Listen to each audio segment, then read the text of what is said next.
All right, welcome to the third review of the evening. Up this time is Psyvariar. Um, Thankfully, I found a pronunciation guide for this word title um, on Wikipedia, so I'm using that. Pronounced differently, take it up with Wikipedia. Like, with that in mind, Psyvariar is a vertically scrolling shooter arcade franchise, um, which you've probably never heard of. And that's not surprising because this game debuted in arcades in the year 2000. Notably, not the biggest year for arcades. Yeah. Or Well, shmups. I was going to say asterisk in the US. Right, but here's the thing. This game came out about the time when shmups were becoming really, really niche, even for shmups. Also, this is kind of old school for 2000. Like Yeah. by that time, this is the really where the Daikamura, the bullet hell shmups really ascend to as much as the forefront as they can. This is the time where we get Mars Matrix, Giga Wing, Ikaruga, I was just about to ask, isn't this Ikaruga's time frame? about thereabouts. A bit later, but you get what I'm talking about here, right? Yeah, close Um, enough. It would be in this era, yeah. yeah, and I'm not going to deny that this isn't a bullet hell shooter, but it's more closer to like the Castle Shin Megami than something really over the top like Mars Matrix. The what? Never mind. The point is, if this is I'm assuming this is fairly beloved by shmup fans in Japan because it sustained a franchise that um, is more than 3 releases. Like, there have been a whole bunch of spin-offs and console versions that we don't really have to get into. Um, in terms of mainline titles, this is being considered the third Psyvariar game. Yeah, the And it's all opening scroll gives you a bit of a lore dump that frankly I did not get much out of, and also mentioned Psyvariars but did not say what one was. It said something else was like them, and I'm like, okay, well that would be nice too. right. I mean, I assume it has something to do with people being psychic or something, but I'm just going from PSY. fair enough. Something, new type, something. Wait, wrong franchise. Yeah. Well, putting that aside, Psyvariar is a new entry in the franchise. It isn't something that came out in say 2005 and be giving It's a new not coat an of paint. updated port or whatever. It's new material. Yes. Like if you want an example of the former, the Raiden series has been getting updated re-releases on like Steam recently. Or Raiden. Like I'm honestly not sure how they pronounce that. It depends where you're from, unfortunately. That's the thing that drives me insane, because both are technically correct. It depends on the region. Yeah. Anyway, so we got the Nintendo Switch 2 version. Specifically the Nintendo Switch 2 version. Because I'm presuming that it takes advantage of some of the added performance of that system. But once again, we're not the Digital Foundry, so we can't really do that kind of testing. Anyway, also, I didn't get different versions to compare, and even then, my Switch is in not mothballs, but it's in a box. I guess I should ask, because I've never looked into stuff for Switch 2. Does it actually have a think it says if it's a Switch 2 enabled game, or is it just It if it won't work literally on the? If says it does, I've never noticed. All right, it literally says on the page here, Psyvariar 3, Nintendo Switch 2 edition. That's not what Petty Fan is asking. because like He's asking if the Switch 2 when you're playing it tells you if you're playing it a Switch 2 game or a Switch 1 game. Yeah.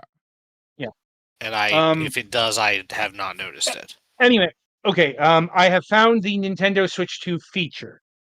Quality mode, 4K supported, performance mode, 120 FPS supported. So Okay. there you go. Unfortunately, I don't have a 4K TV, and even if I was playing it on the TV, I wasn't. I was playing it tabletop, because that's usually how I do this, because we do not have a Yes. ton of TVs in my house. Specifically, we have Anyway, one. Anyway, for the meat and guts, let's get into it. So, I am coming to this as someone whose experience with shoot 'em up games is primarily I had Darius Twin for the Super Nintendo as a kid and played that quite amount, but that is a side-scrolling shooter with many different things, and I have done a decent amount of research into Toho, but never actually played one. And this definitely rhymes with Toho. Oh no, yeah. Including it down is to the it, parts it is where it a looks like some parts should be some of the background parts should be foreground obstacles, but they're not. I will get to that in a minute. Sorry. So yes, this is a top-down bullet hell space shooter. It has such features as a focus mode, here referred to as spinning, because that's literally what your ship is doing. So these pilots all have very, very strong constitutions because you can do this constantly. It functions as a focus mode. As you level up your character throughout the run, your gun gets bigger, usually wider. You get more and more things spread out. When you go into focus mode, you move slower, but all of your firepower goes straight forward. It's good for bosses and stuff. In some Toho games, I know it makes your hitbox visible because your hitbox is teeny tiny. It is about the cockpit of your ship. Mm-hmm. By design. If I'm reading it well, yeah. Because not only is your hitbox small, but this is a game where you get benefits. It's called Neutrino. I don't know what it does, but I think it's a score multiplier, and you get more bombs and Kind extra of like lives from it or grazing, something. where closer you get to It's the bullet. exactly grazing. That is the main thing that you get from it. Also, sometimes you get a shield. I don't know what makes the shield pop up, except on the character whose whole thing is that they get the most shield. There are several different characters to play as. Who have slightly different firing patterns and different gimmicks, and one or two different types of bombs. The main character is a default with a mostly shoots forward and a screen clear bomb that gets rid of all the bullets. There is a character who's a bit ninja themed who whose focuses on grazing as much as possible. There's one guy who has a round ship with two orbiting almost options, radius options that shoot. His gimmick is that when you go into focus mode, the options stay where they are and you move around, so you can be firing at two things at once or firing at something and not being in the way of getting shot by it. There's one person who teleports, who I never got the hang of. When you hit their bomb, a teleportation reticle appears and you go to that after a second. And I think while you're doing it, you're semi-invincible and the thing can graze still. There's a person who focuses on being really close to the things they're shooting at. There's a person, like I said, who maximizes the shield, who is actually kind of my favorite. And there is a witch, because why not? She's actually not very good. These games do have things that you do to challenge yourself, but yeah, her basic shot doesn't get much wider. Her focus thing just shoots more. They're the equivalent of missiles, but they're like little magic orbs that come from behind you and then go forward. And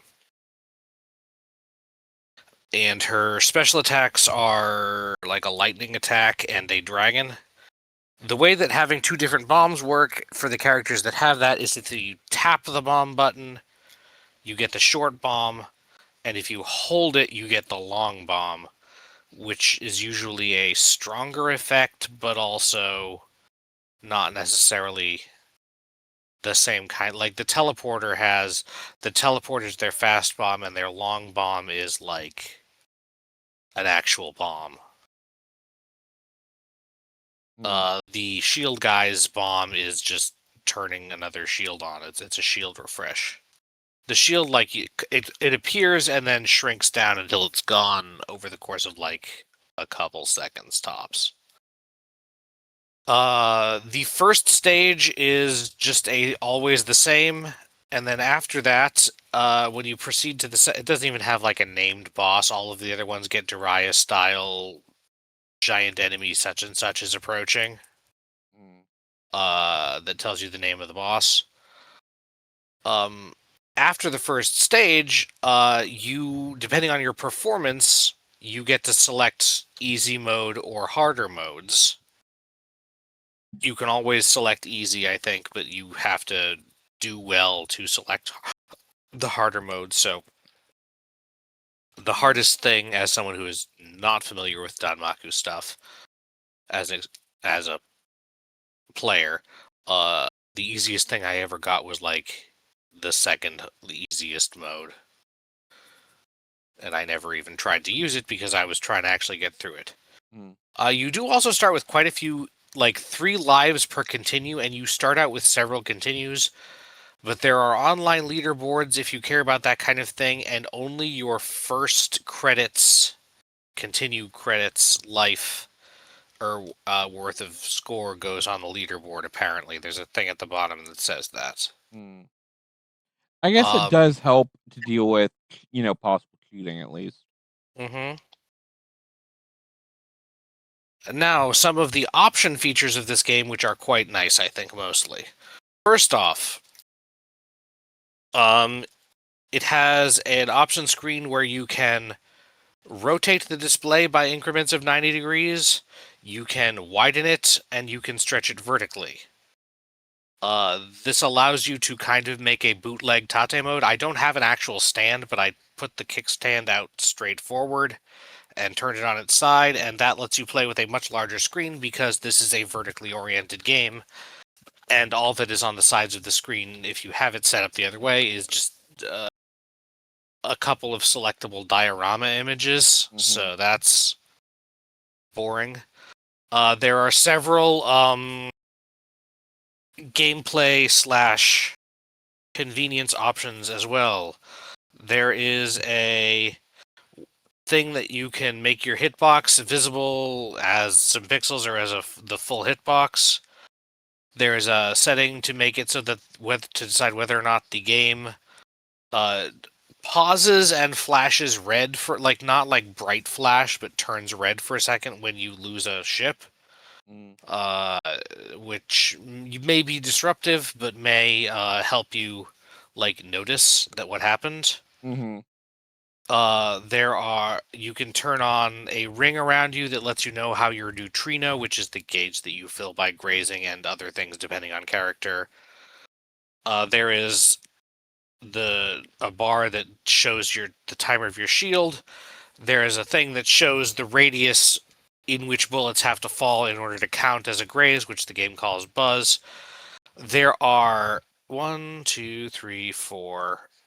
different sets of darkening the background.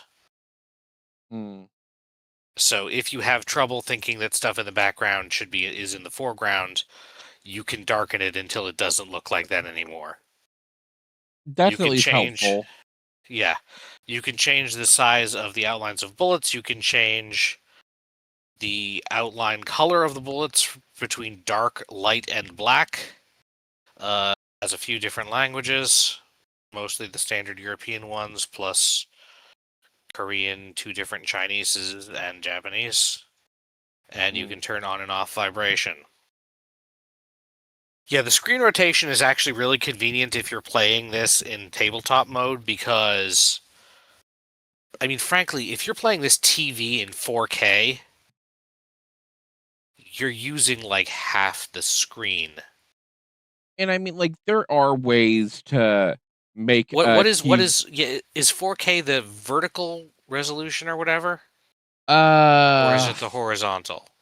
I think that's the like screen Oh no, it's average. the number of Yeah, pixels on the screen. yeah, it's roughly the number of pixels. Yes,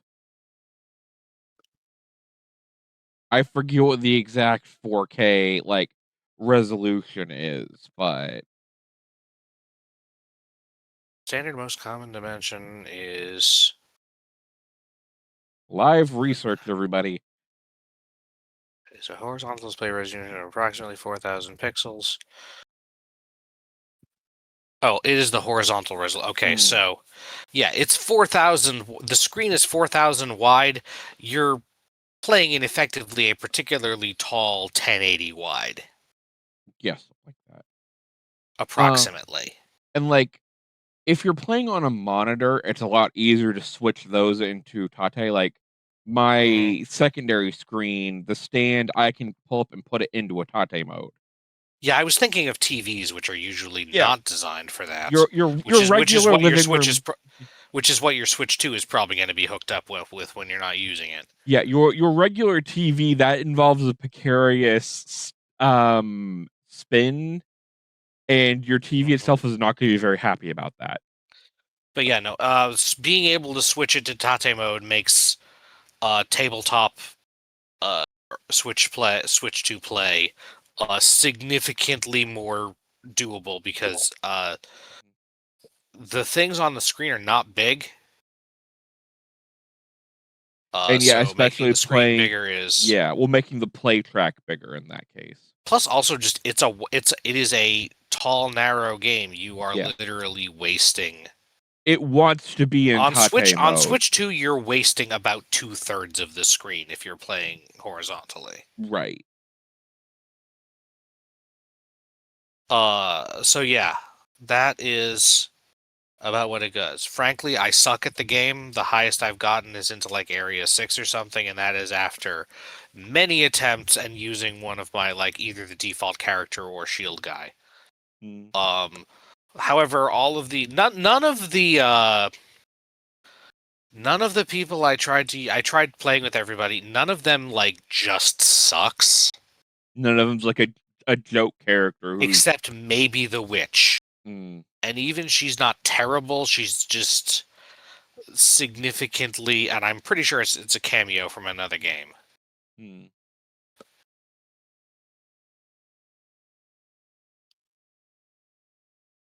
Fair enough. Yeah, Cotton the witch, I believe, is just literally from. Oh, that's like actual fucking Cotton. Yeah. What? That's a hell of a thing to pull out from the abyss. She's updated to. Well, yeah. This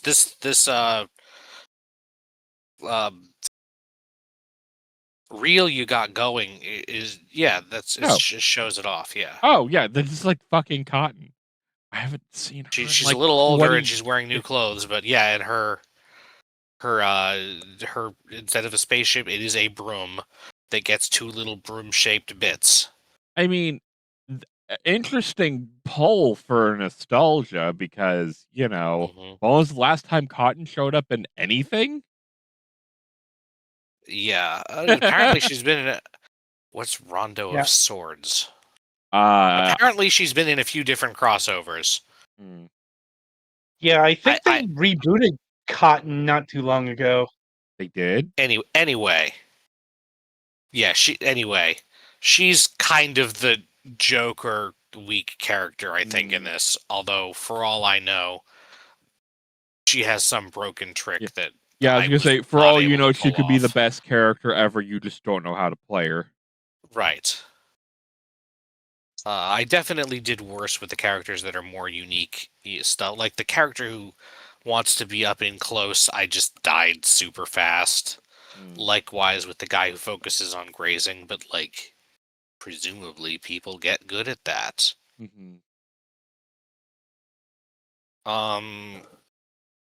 Yeah, the graphics are actually pretty good when it's big enough to appreciate them.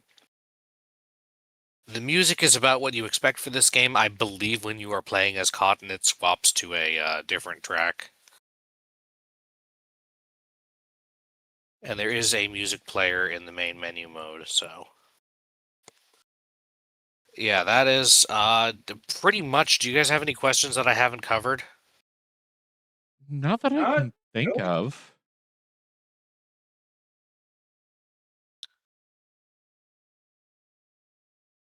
Yeah. All right. Then I guess that means we're up to pricing. Yes. Which is $20. No matter what the platform. That is a bit high, but this kind of game could have a pretty good replay value since it's, you know, score attack type stuff. Yeah. It does also have, in addition to arcade mode, it has a range mode where you don't have to level up your guy. You start as powerful as you get. And there's everything is made, I think, evenly challenging to compensate. There's a mission mode where you're trying to like, oh, get the highest score, or oh, shoot down all the enemies, or graze as much as possible in the duration. There's a score attack over a short time mode. There is a practice mode, which would probably be convenient if you were trying to get good. Right. I think my biggest issue is actually that in addition to using the shoulder buttons to activate the focus roll mode, you start rolling if you wiggle left and right fast. And sometimes I do that by accident when I'm trying to dodge, and I could not find a way to turn that off. That could be, I could see that being a problem. But it's not that bad. It's usually fine, because being in spinning mode isn't actually bad unless you are trying to specifically get the fuck out of the way of something. It only makes you a bit slower.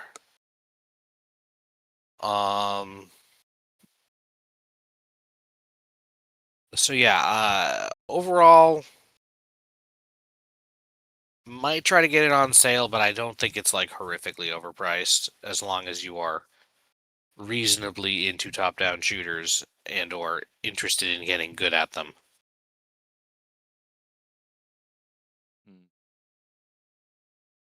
So yeah, I think that's about what I got.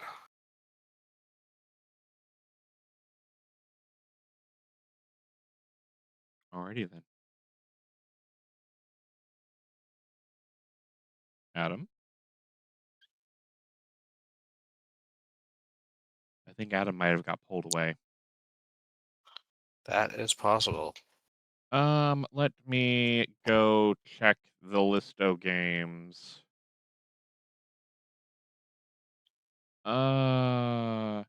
Next we are reviewing Frostland.